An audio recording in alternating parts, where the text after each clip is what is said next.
We gather here as individual people in all our glorious variety, together across the generations, young and old, of all genders and sexualities, temporarily able and disabled, all the colours of humanity, theists, humanists, agnostics, each working out how to live and making meaning as best we can.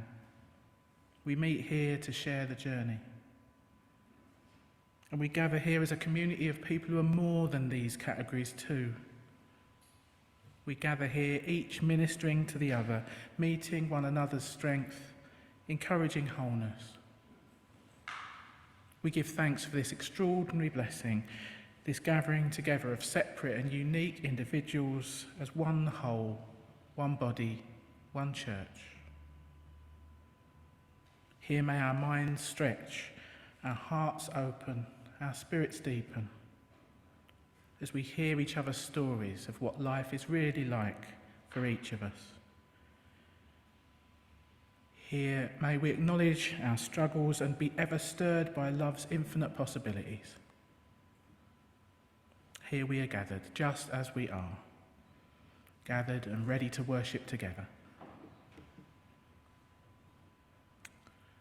These opening words, adapted from some by Barbara Hamilton Holway. They welcome all those who have gathered this morning for our Sunday service. Welcome to those of you who are here in person at Essex Church. Welcome to all who are joining us via Zoom from far and wide. For anyone who doesn't know me, my name's Jane Blackall and I'm minister with Kensington Unitarians. This morning's service marks the International Day of Disabled People, and I've given it the title Disability Visibility. That title is nicked from the very excellent book of the same name, edited by Alice Wong, a fantastic powerhouse of disability justice activism. And I've put a few of her words on the front of our order of service today, which hopefully set the tone for today's explorations. And those words are also on our website, along with the text of the whole service, if you want to read it later. Alice Wong writes, "To me, disability is not a monolith, nor is it a clear-cut binary of disabled and non-disabled. Disability is mutable and ever-evolving. Disability is both apparent and non-apparent. Disability is pain, struggle, brilliance, abundance and joy. Disability is socio-political, cultural and biological. And being visible and claiming a disabled identity brings risks as much as it brings pride." Words by Alice Wong. So in the next hour, we'll be reflecting on disability and how it potentially impacts all our lives, with help from Michaela von Britzke and from Karen Hill-Jones, who will each offer their own personal reflections. But let's pause and check in with ourselves before we go any further. How are you doing this morning? How are you doing in body, in mind and in spirit? Maybe you need to take a breath or two, a conscious breath, to settle in. Maybe it'd help you to stretch and shake off any tension you came in carrying. Or perhaps you could do with intentionally setting aside any worries that are on your mind, that are bouncing around your brain. Let's be here now as best we can. I'm going to light our chalice flame now, as I do each week. It's a simple ritual that connects us in solidarity with Unitarians and Unitarian Universalists the world over, and it reminds us of the proudly progressive tradition of which this gathering is part.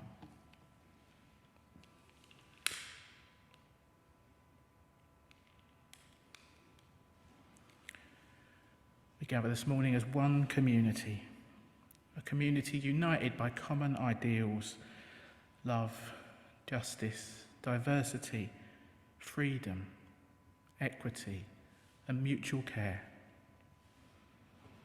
Yet look around, think about who else is gathered here.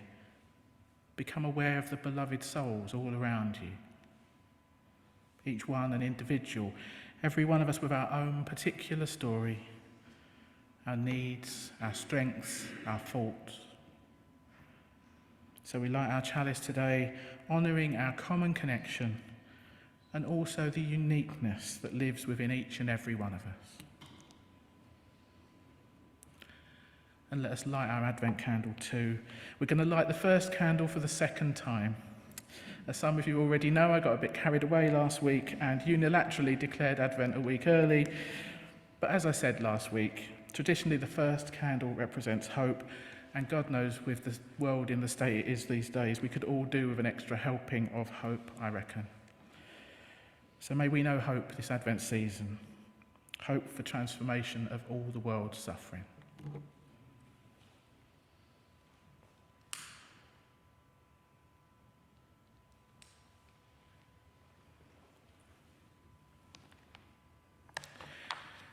Time to sing. Our first hymn today is number 193 in your purple books. We laugh, we cry. It's a lovely hymn, it's a long hymn about what it's like to be together in community. For those joining via Zoom, the words will be up on screen. Feel free to stand or sit as you prefer, and let's do our best to sing up. We laugh, we cry.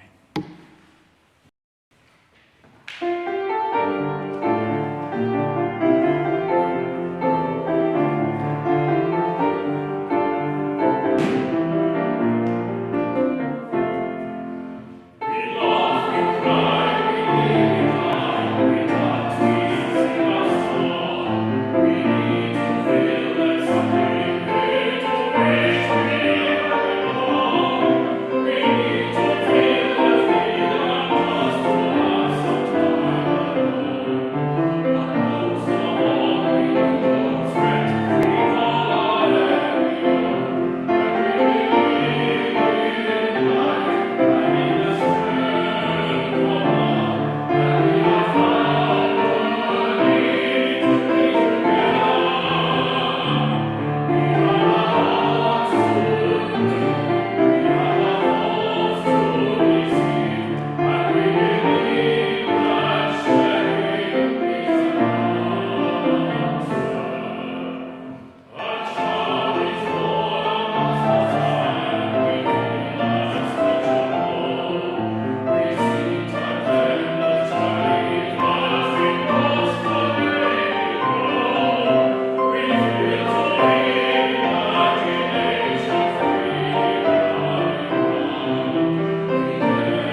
take those joys and concerns, both spoken and unspoken, into an extended time of prayer now. This is based on some words by Isla Forrester. You might want to adjust your position to get more comfortable. You might want to close your eyes. Whatever posture helps you to feel more prayerful, whatever enables you to get into the right state of body and mind for us to pray together now. Let's be fully present in this sacred time and space we've co-created, present with ourselves, with each other, and with that which lies within us and beyond us.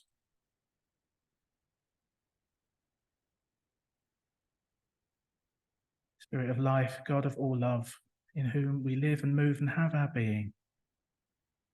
We turn our full attention to you, the light within and without, as we tune into the depths of this life and the greater wisdom to which and through which we are all intimately connected. Be with us now as we allow ourselves to drop into the silence and the stillness at the very center of our being.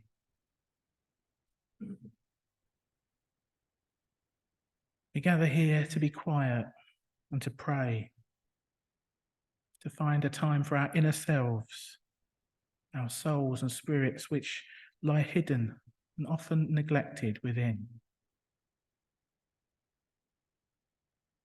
Some of us this day will feel empty and tired, listless and grey.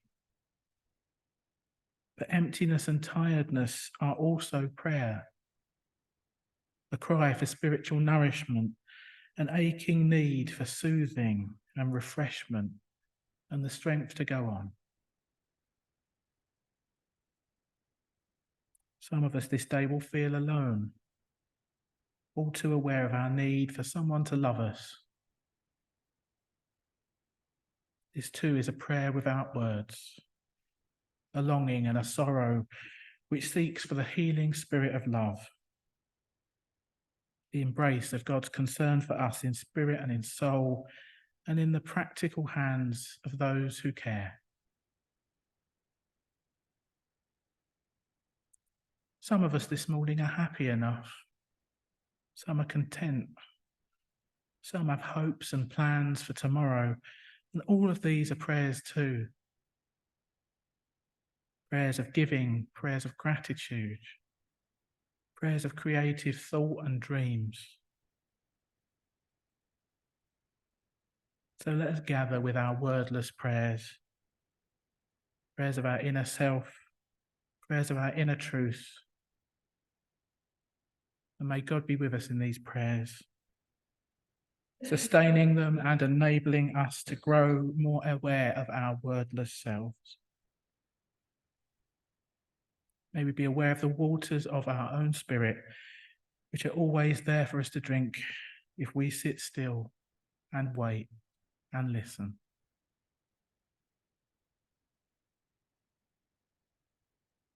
And in a good few moments of shared stillness now, may we speak inwardly some of these deepest prayers of our hearts. Maybe something in our own life or the life of the wider world is causing us grief or sorrow this day. Maybe we are feeling full of gratitude and feeling moved to give thanks for our blessings. Let us each silently lift up what is on our heart and ask for what we most need this day.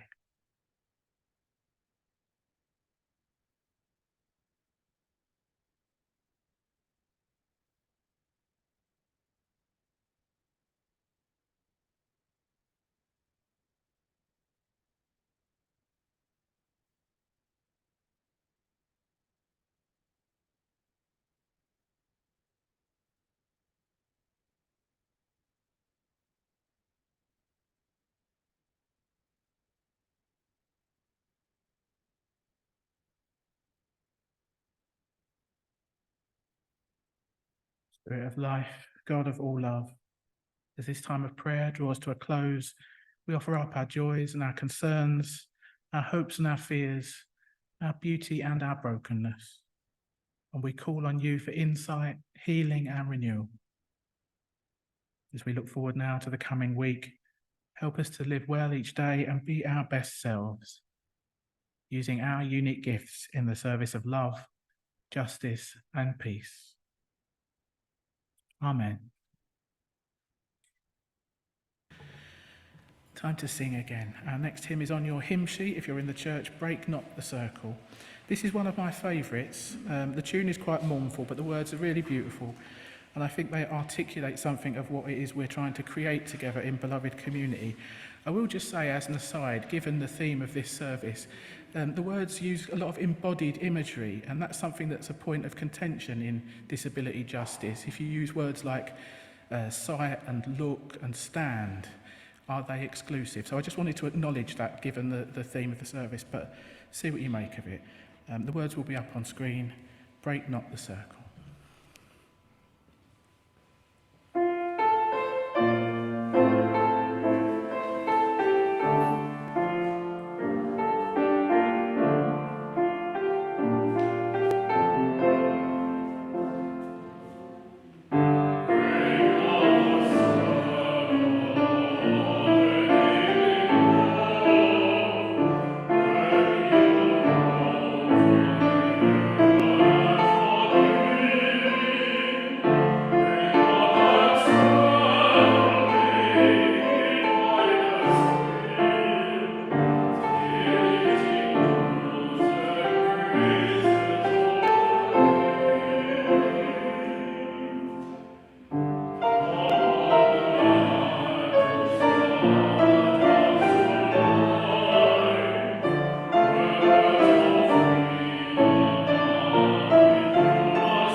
Our reading today is a little bit longer than usual, about 5 minutes, I think, but it is important.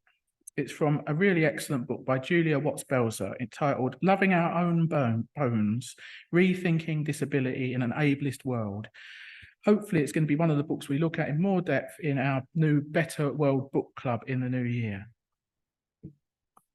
The excerpt I wanted to share today is from a chapter on hiddenness and visibility. This is what she writes. Disability is a broad umbrella category, one that encompasses a wide range of experiences. When I use the term disability, I include physical and sensory disabilities, cognitive and intellectual disabilities, mental health disabilities, and long-term health conditions like chronic pain and chronic fatigue. The way I use disability doesn't depend on having a particular diagnosis. Some of us pursue diagnosis while others flee from it. And some of us go for years without recognition from medical establishments. Disabilities affect bodies and minds in 1,000 different ways. Some are present at birth, while others are acquired over the course of a lifetime. Some disabilities change over time, while others are fairly static. Some disabilities are obvious at first glance, but many, many more are not immediately apparent. I'm a wheelchair user, so my own disability is hypervisible. The wheelchair is ubiquitous as a sign and signal of disability. Whenever I roll into a room, I often feel a frisson of awareness pass through the group. It's as if, through my wheels alone, disability has suddenly entered the building. But that's a lie. Statistically, the majority of disability experiences aren't apparent at first glance. Diabetes, depression, hearing loss, arthritis, dyslexia, all of these experiences fall within the category of disability, but they often pass without notice. Certain factors make disability more likely to register. A white cane or a hearing aid, a guide dog or an emotional support animal, these often serve as indicators of disability. Autistic experience becomes strikingly apparent when a person is facing sensory overwhelm, but otherwise it might be recognisable only to friends or to other autistic kin. In disability circles, folks often distinguish between visible and invisible disabilities, and people with invisible disabilities often face dismissive attitudes, while those of us with visible disabilities often contend with the consequences of immediately being marked as disabled by strangers. It's the first thing sighted people know about me, and it's my most distinguishing characteristic. Now, let's be clear. Just because most passers-by can see my disability, it doesn't mean that they make accurate assumptions about it. In fact, my life is full of encounters with folks who are outraged that my disability didn't match their expectations. Like a significant number of wheelchair users, I have some ability to move my legs, and I can stand for a moment or two if I'm willing to pay for that in pain. But I rarely do. It's not just the physical cost that holds me back. Standing up from a wheelchair in a public place is a harrowing experience. People are aghast and often angry. I've been accused of faking it. I've had folks threaten to take my wheels away. I've heard them make jokes about miracles. Complete strangers get agitated if they see me move my legs. They assume that wheelchair users are entirely paralysed, and they get outraged if I don't fit their preconceptions. And non-disabled people are regularly in positions of power and authority over disabled people. Do you want the keys to the locked service lift? First, you've got to convince the gatekeeper who's watching your every move, probing whether or not you deserve to use it. About to use a disabled parking space? Be prepared to face a gauntlet of vigilante enforcement officers judging your fitness. People with invisible disabilities face this kind of scrutiny full on, and when disability isn't immediately obvious, people tend to assume our bodies and minds will mirror normative expectations. Many countries now provide civil rights protections for disabled people. Employers and educators and agencies must provide reasonable accommodations to disabled people who need alternative arrangements to do our jobs, earn our degrees, and move through our days. But the increasing availability of disability accommodations has also intensified public anxiety about disability fraud, about the way that people might masquerade as disabled people in order to secure benefits or special advantages. Politicians have often successfully played on public fears of the so-called disability con in order to cut public benefits and impose austerity measures that have devastating impacts on real people's lives. And for people with invisible disabilities, this attitude of hostile suspicion makes it harder to disclose disability and to ask for the accommodations we need. Disabled folks face gatekeepers who decide if we qualify for disability benefits or insurance coverage, for school programs or support services. And the answer to that question, are you disabled enough, has the power to shape whether we get by in life or whether we get left behind. Powerful words from Julia Watts-Belzer.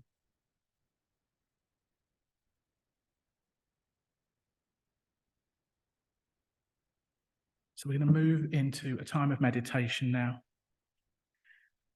I'm going to share a prayer poem by Irina Kim Eubanks. It was written for a Disability Pride event, and it's titled, "For a House We Can All Live In." It's a strong expression of something we might aspire to as a hopefully inclusive church. The prayer poem will take us into 3 minutes of silence that will end with the sound of a bell, and then we'll hear some music from Benjie and Andrew to continue the mood. So again, let's do what we need to do to get comfortable. You might want to put your feet flat on the floor. You might want to close your eyes, and the words are an offering. Feel free to use this time to meditate in your own way.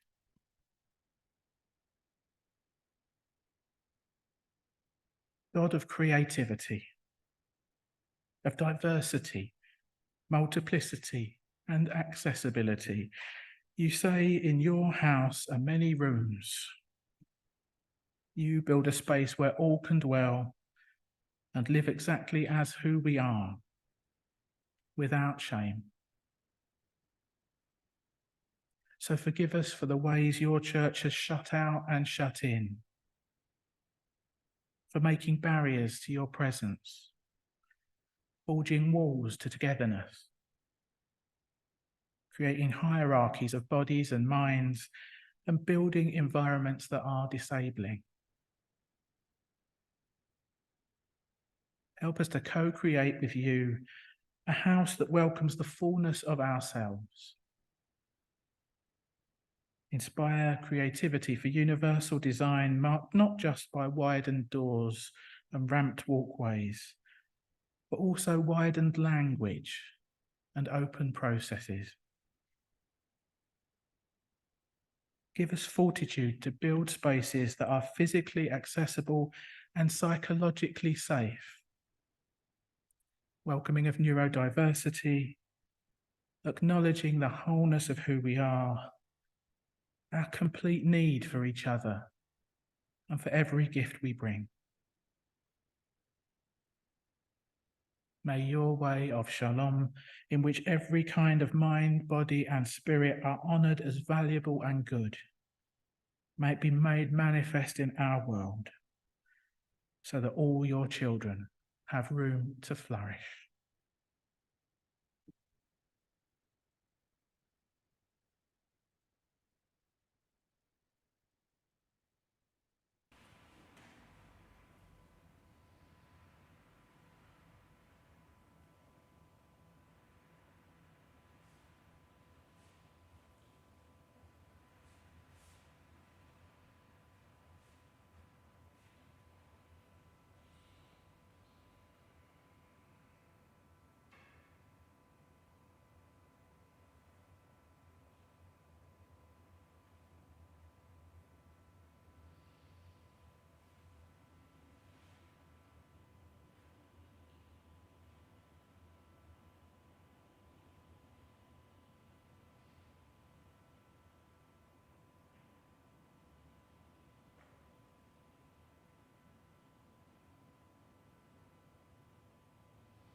So I've called this next section Reflections on Changing Perceptions of Disability.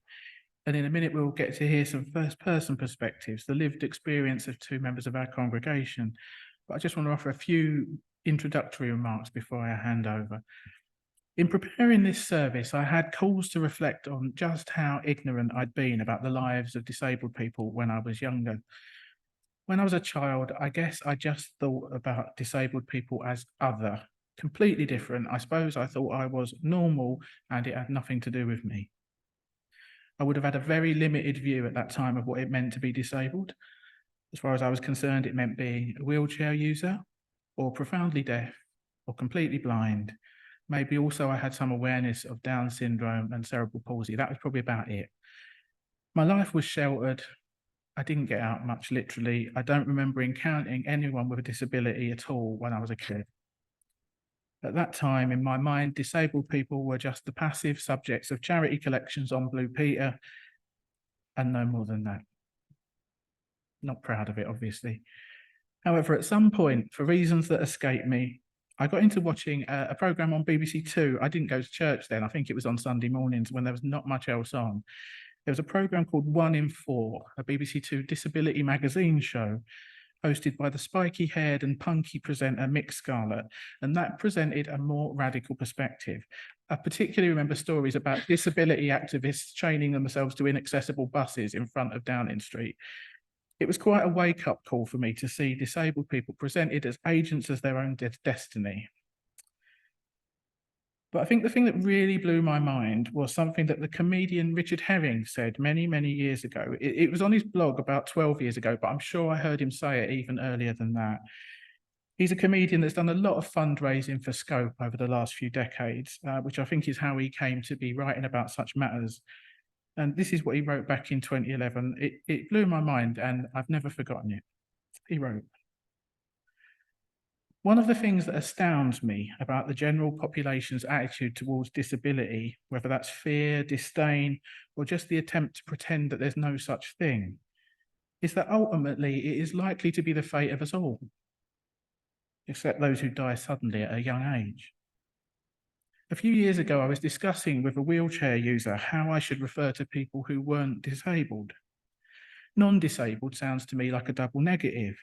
Abled doesn't really feel like a fair description of most people. I don't feel particularly able." She replied that the term she used was the not yet disabled, which is funny, but also incredibly revealing. It was a bit of a mote falling from the eyes moment for me, I remember. If we don't die suddenly, we are all probably becoming gradually more and more disabled. So you'd think that self-interest would encourage us and make us all anxious to fight for equality for those with disabilities, or at least improve disabled access and increase the numbers of disabled toilets. But just because we are unable or unwilling to envision our own gradual decline, we pretend it's someone else's problem. Just pretend you're going to be young and mobile forever and that there's no danger of you being in an accident or getting a disease. Does something actually have to happen to us before we can start thinking of the world from another's perspective? I guess it does. Words from the comedian Richard Herring, which absolutely shook me out of my previous naive view of disability. It opened me up to seeking out the views of disabled writers and justice activists. And more recently, it's got me thinking about the fuzzy and shifting boundary between disabled and non-disabled, as I've come to realise the ways in which my own activities are limited by the various quirks of my body and mind. There is clearly a lot more to say on this subject, and we're only scratching the surface today, but I want to hand over to other voices now. I'm going to invite Hannah to come up first to share a reflection written by Karen Hill-Jones on her experience of becoming disabled as a result of COVID in the first wave of the pandemic. And then we're going to hear from Michaela about her experience of becoming visually disabled over the past few years.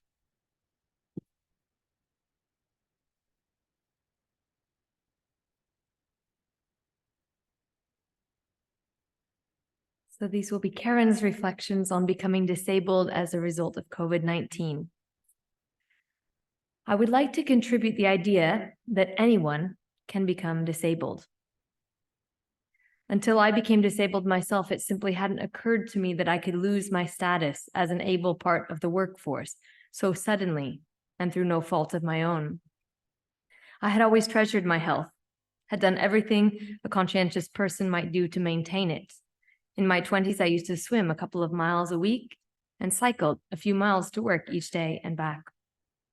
A year before the pandemic started, I had a standard health check offered by the NHS to 40-year-old people and was told I had above average fitness for a person my age, probably from pushing kids in a double buggy around Stoke Newington every day. I never thought I would become mostly housebound with no foreseeable route to recover my previous fitness. The government rhetoric at the start of the pandemic led me to believe that if I caught COVID, it posed no danger to me. The long COVID Facebook forums are full of people like me who feel cheated that they did everything right in their lives and yet still got this outcome. I remember phoning my GP to find out why I was so unwell, wanting to figure out whatever underlying health condition caused this, and him very gently explaining to me that this was just a myth put out there by the government and that scientifically, anyone can become disabled at any point in their lives. Shortly after that conversation, I heard the writer Jack Thorne speak about how damaging government rhetoric about disabled people had been. The constant insinuation that their lives were fundamentally different and less valuable. How difficult it had been for that ableism to come out into plain sight and be so rarely held to account and challenged. I can't help but feel that since so-called Freedom Day, when COVID restrictions were largely abandoned by the UK government, things have gotten worse rather than better. My family and disabled friends are now substantially less free than our more able friends, especially in terms of safe access to public space. In day-to-day conversations, people often question my disability to my face or ask searching questions, looking for the underlying health condition that separates them from me, so that they can carry on feeling the illusion of personal safety. And yet my occupational therapist told me that since they stopped diagnosing people with long COVID, ME and CFS diagnoses have risen in a way that suggests that we as a society are still knowingly disabling people on a daily basis. I find this preventable suffering so tragic. It has been nearly 4 years now, and there are still newly disabled people coming into the forums in complete shock at what has happened to their bodies and their lives. I'm so tired of hearing their stories. I wonder where the tipping point lies, where we will rise up and dissent from this.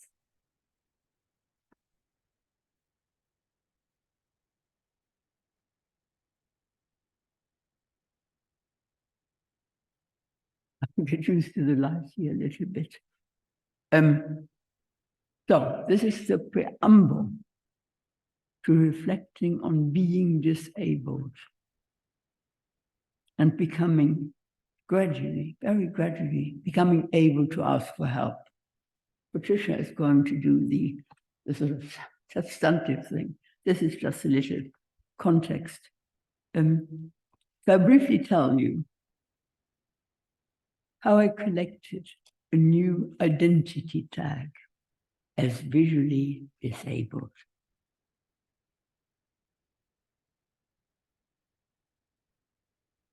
This was a challenge that sooner or later catches up with many of us. And I think that's the message of this service. It catches up with many of us. Partially blind, I now need more help than ever. About 3 years ago, I suddenly lost sight in my right eye, but not until gradually my left eye deteriorated did I have a feeling of, did I lose my feeling of independence. When hope for improvement ceased, I had to face fearing going blind in some future. Determined to do what most of us do, I adjusted. and focus being in the here and now. Where I am able to do various things.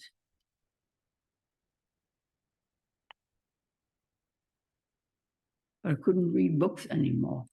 And that was quite a big thing for me because my house was full of books and they represented a lifetime of learning and enjoyment. So 3,000 books went to do an earnest of this is real, because that's part of the problem.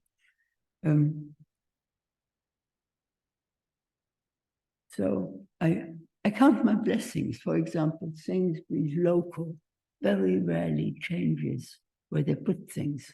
So I don't really need my eyes. I need my memory, how I walk there. And I need help with my electronics, with clothes shopping, because I can't see whether anything suits me very well. So, I mean, I'm laughing about it now, but the whole process of getting used to having to ask for help with all these things is what Patricia is going to talk about. I still enjoy the shadow of the birds on my pages. And I write on my computer emails with friends, connections, and I can still see clients on Skype. I mean, the outline is vague, but most of them I have seen when they were there in body, so it's okay. I think that's enough. I can't read it well enough. Patricia, you are my voice. I have your voice today. On being disabled, giving and receiving help, no pride, no shame. When Jane asked me to say something about my experience of becoming visually disabled, I knew that for my own benefit, I had to keep chipping away at the cultural belief that needing help is the shameful stepsister when we talk of giving and receiving. I keep trying to disable the belief that autonomy and giving are blessed, while depending on help is a condition of lack. My major task in my new visual dependency is to disable that hierarchy and shout from the rooftops that we all need to learn the art of receiving. Giving is easy in comparison. When dependency caught up with me, I had to learn all the lessons of the past again. I thought I knew a thing or two about giving and receiving from my work in practice as a professional helper in psychiatry. My clients taught me how difficult the tradition from autonomous giver of help to needing it can be for many of us. We are trained in believing that giving is holier than receiving, autonomy better than dependency. A giver exercises the power of generosity and gets brownie points for it. Receiving help in our society puts us on a lower rung of society's hierarchy of values. Benefit receivers are not so secret targets of disdain. We shrink from need and dependency in ourselves, even more than in others who offer us the chance to keep playing the richer card. Consciously, I know for sure that autonomy and independence are divisive issues. But feeling really in need of help triggered all my childhood fears of being a burden to others. What saved me was knowing how glad I am when people ask for something. I have long been aware of the connecting, life-affirming power people have who simply ask. They have the power of connecting fairy godmothers and their beloved Cinderella, who have the power of opening up the fairy godmother's need to give. It's marvelous, really, and all shades of shame dissolve. This is an egalitarian transaction where everybody wins. No pride, no shame, just trusting the reciprocity and interconnection that is life itself. Giving and receiving aligns us with our deep need to belong in mutual thriving, our common curriculum. No one is an island. We are connected by need and abundance, ready to join the merry dance of togetherness, felt independence that disables illusions of separateness. Joining on the level, we can face this complicated business of living and make the arrival of disability an opportunity to learn something new. I know how ashamed I was of my dependency and why I never stopped thanking my clients for generously sharing their need and accepting what I was burning to give. Together, we began to learn that there is no hierarchy in giving and receiving, just life and relatedness. You think I was well prepared with my egalitarian outlook on giving and receiving to face my sight loss when it happened. Truth is that when my one eye demanded much more help from others, the shoe was on the other foot, roles were reversed. I was the one in need and had to face my deep aversion to being a burden to others. Occasionally now, I have a brief glimpse of what I know to be true, too slightly yet, that on a spiritual level, there is indeed no difference between giving and receiving, while we accompany each other on this short journey we share.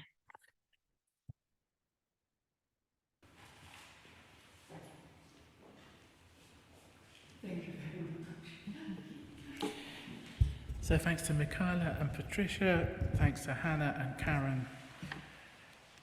I'm sure there's a lot more we could say, but very grateful for that. Time for our last hymn now. It's number 36 in the purple hymn books, For Everyone Born a Place at the Table. The words will be up on screen again. Sing up as best you can.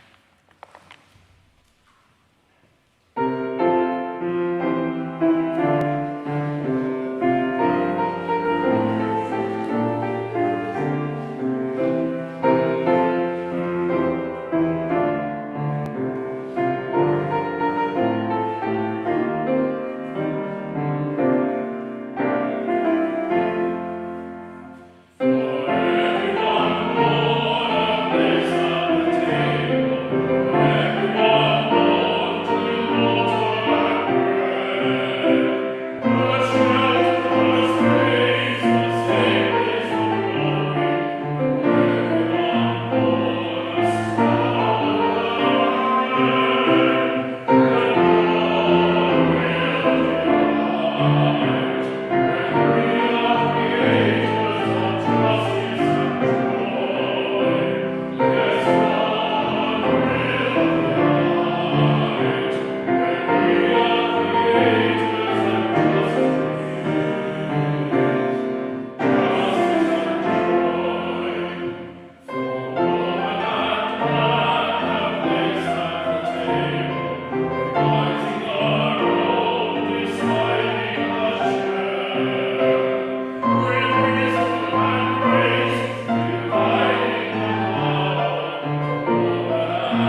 I love that one.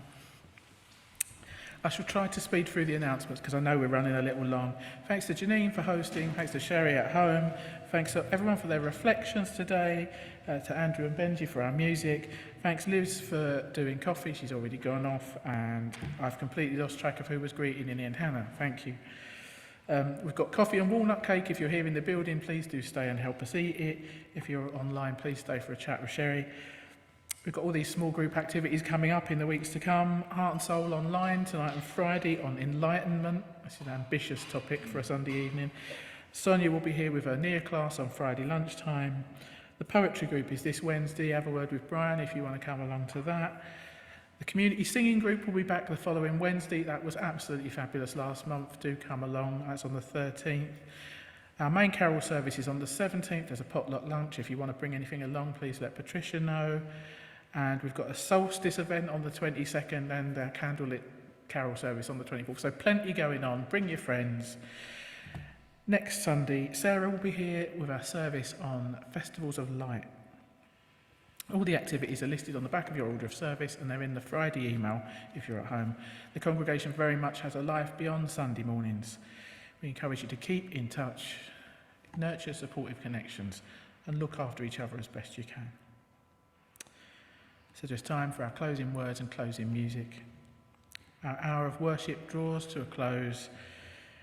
May what we have found here of truth and beauty, insight and challenge, love and comfort remain with us as we go our separate ways. And may the blessing of this time together light our way through the week ahead, calling from us the strength and courage we may need to meet the days to come. Amen.